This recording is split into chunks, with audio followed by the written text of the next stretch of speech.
kita bahas soal PBM. Yang pertama, orang yang harus menghindari konsumsi paracetamol adalah di sini langsung aja ya jawabannya. Itu bisa kita baca di poin yang ini. Nah, bila punya alergi jangan sesekali. Artinya kalau jangan sesekali ya dia tidak boleh, harus dihindari gitu ya. Haram lah hukumnya. Jadi orang yang harus menghindari konsumsi paracetamol adalah orang yang alergi terhadap paracetamol. Jadi jawabannya adalah yang E ya. Tuh yang E. Oke, masuk nomor 2. Berdasarkan pernyataan, paracetamol merupakan golongan obat bebas. Untuk dosisnya, paracetamol akan disesuaikan dengan bentuk ketersediaan obat, tujuan penggunaan, serta usia pasien. Dapat diasumsikan bahwa untuk dosisnya akan disesuaikan, berarti konsumsinya harus sesuai dengan anjuran dan pengawasan dari dokter. Karena kan yang tahu dosisnya kan dokter gitu kan. Artinya ya kita pribadi tidak bisa menentukan seberapa banyak dosisnya karena tergantung juga kepada pribadi masing-masing. Kemudian yang ketiga, kata ketersediaan.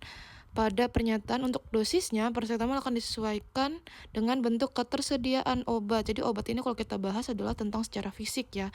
Artinya makanya kenapa jawabannya adalah hal tersedia.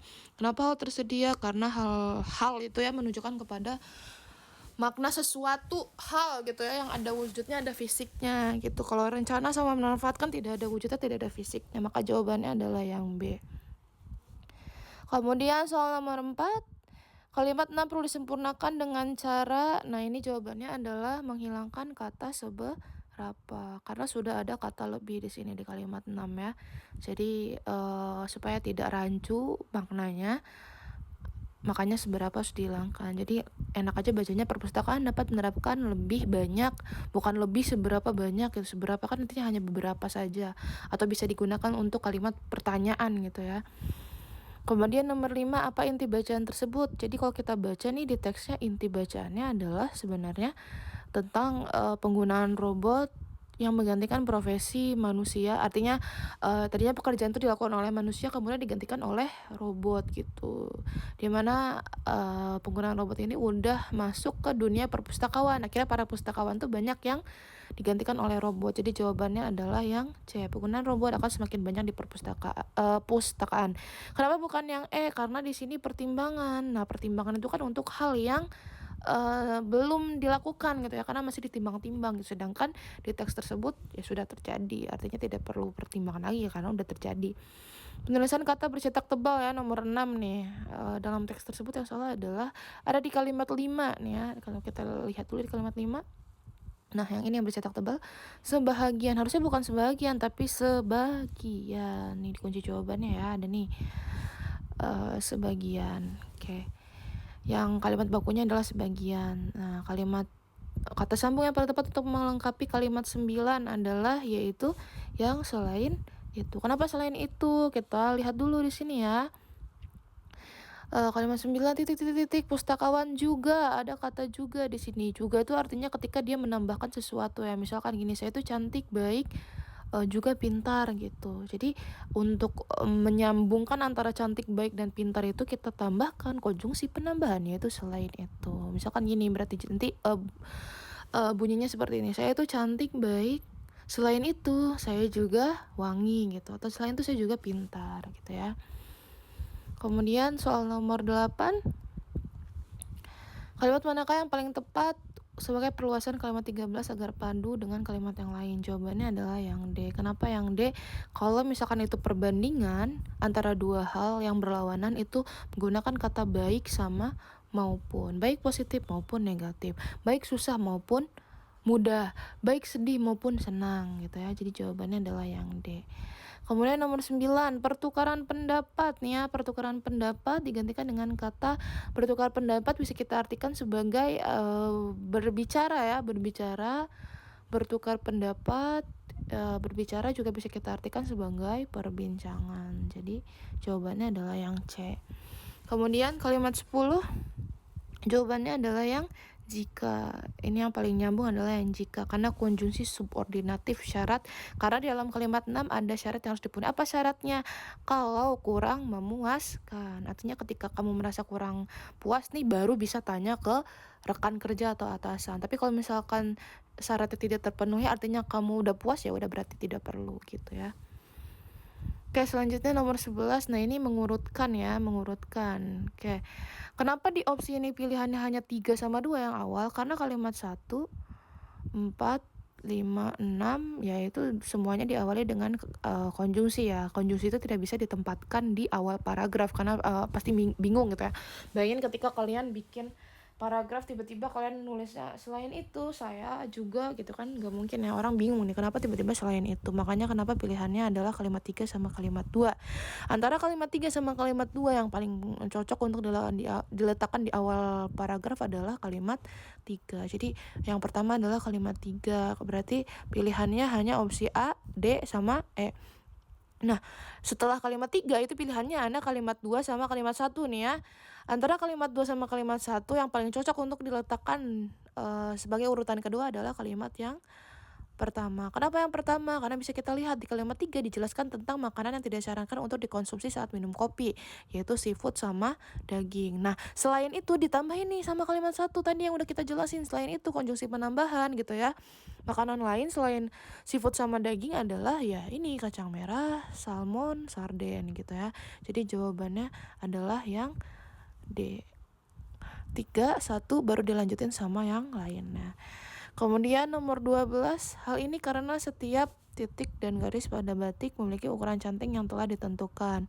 Tepatnya adalah setelah kalimat nomor 6. Bisa kalian baca aja ya langsung di kalimat nomor 6. Jadi kata kalimat nomor 6, pemilihan canting dalam membatik sangat menentukan baik dan tidaknya motif batik yang dihasilkan. Hal ini karena gitu ya. Jadi dijelasin tuh soal nomor 12 ini menjelaskan kalimat yang 6. Nomor 13, penggunaan tanda baca yang salah adalah ada di kalimat nomor 9 ya. Sorry, kenapa kalimat nomor 9? Bisa kita lihat di sini di kalimat nomor 9 nih. Nomor 9 ya. Lebih jauh dari itu. Nah, ini harusnya komanya itu setelah kata itu, bukan setelah kata canting nih. Yang ini salah nih. Ya, yang ini salah nih. Nih, ini salah. Harusnya bukan setelah canting, tapi setelah kata itu. Nah, makanya kalimat nomor 9 ini penggunaan tanda komanya salah ya. Kalimat yang tidak berkaitan dengan bahasan dalam pembacaan adalah kalimat 10. Kenapa sih jawabannya kalimat 10? Kita lihat di sini. Kalimat sebelumnya itu bahas tentang apa? Filosofi nih, kalimat 9. Kalimat setelahnya kalimat 11 itu juga bahas tentang filosofi.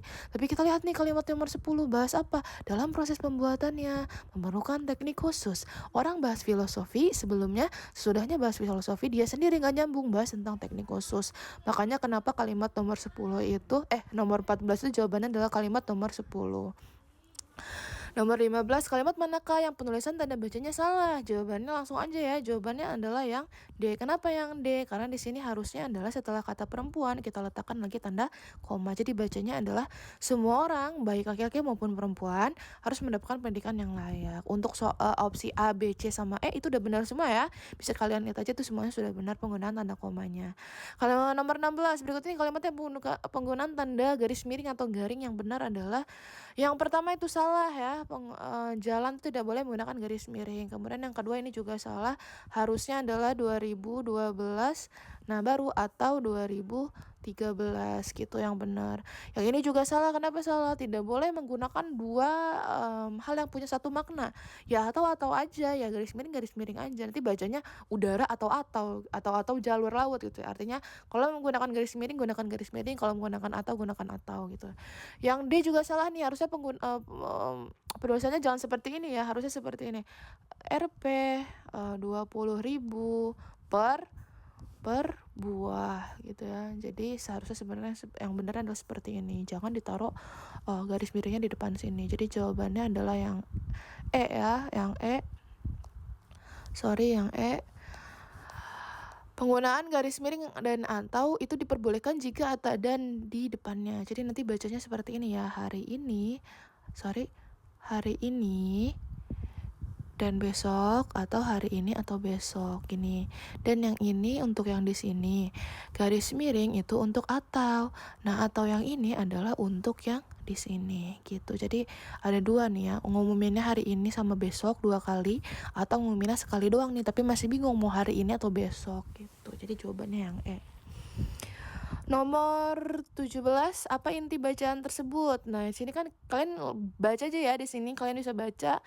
Teks ini adalah kayak memberikan beberapa cara ya untuk bagaimana caranya membuat hubungan rumah tangga suami istri itu jadi lebih harmonis gitu ya. Jadi ya bisa kita simpulkan bahwa bacaan di atas ini adalah tentang suatu tips ya. Tuh, secara keseluruhan bacaan tersebut memberikan tips membangun hubungan harmonis. Nomor 18, kalimat mengisi waktu luang. Ingat di sini Anda mengisi waktu luang. Kita lihat di sini mana yang ada kata-kata mengisi waktu luang. Ternyata adalah kalimat nomor 10. Nih, sini coba luangkan waktu gitu. Jadi jawabannya adalah yang kalimat 10. Nomor 19, kata yang dapat dihilangkan tanpa mengubah makna secara keseluruhan pada kalimat 7 ya. Yaitu adalah, nah kita lihat nih pada kalimat 7 mana sih yang salah di kalimat 7. Salah satu rahasia kunci hubungan makin harmonis adalah kebiasaan di sini. Sudah sama-sama dan saling itu punya makna yang sama ya. Artinya kita hanya perlu menggunakan satu aja supaya tidak boros ya. Menggunakan saling boleh, menggunakan sama-sama juga boleh. Tapi kebetulan di opsi ini adanya adalah sama-sama, maka jawabannya adalah sama-sama. Sama-sama merupakan sinonim dari kata saling gitu ya. Jadi ya kalau menggunakan salingnya saling, sama-sama sama-sama aja. Pilih salah satu. Nomor 20, kalimat yang isinya sama dengan kalimat 10 adalah yang langsung aja ya, yang C. Kenapa? Karena di kalimat 10 kita lihat di sini kalimat 10 saat ya, saat. Nah, itu kita ganti dengan jika. Ini adalah karena menggunakan konjungsi subordinatif tadi, konjungsi syarat ya. Artinya kalau misalkan orang itu sama pasangan punya aktivitas yang padat, maka coba luangkan waktu untuk menikmati waktu berdua. Oke teman-teman, sekian yang dapat kakak sampaikan. Kurang lebihnya mohon maaf. Assalamualaikum warahmatullahi wabarakatuh.